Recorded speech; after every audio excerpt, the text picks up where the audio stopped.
চাপের মধ্যেও সিরিজ জয়ে দলকে কৃতিত্ব দিয়েছেন নাজমুল আবেদিন ফাহিম। ট্রু উইকেটে খেললেই সামর্থ্যের পরীক্ষা হয়, মিরাজকে প্রশংসায় ভাসিয়েছেন বিসিবির এই পরিচালক।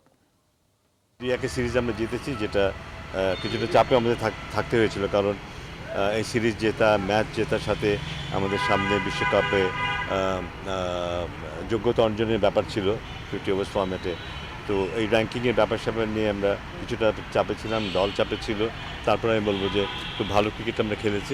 এই ধরনের উইকেটে বল ঘোরানো সহজ না, সাকসেসফুল হওয়াটা সহজ না, তখন নিজে থেকেই নতুন কিছু বের করতে হয়।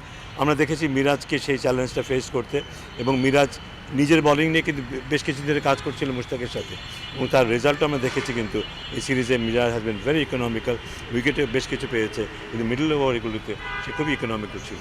সো আমার মনে হয় এই আমাদের এই যে প্রচেষ্টা, ভালো উইকেটে খেলা, এটার সাথে একটা অনেস্টির ব্যাপারও আছে। আমরা হোম কন্ডিশনে স্লো উইকেটে ডেকে নিয়ে এসে জিতে যাচ্ছি, আমার মনে হয় এর মধ্যে খুব বেশি কৃতিত্ব আছে।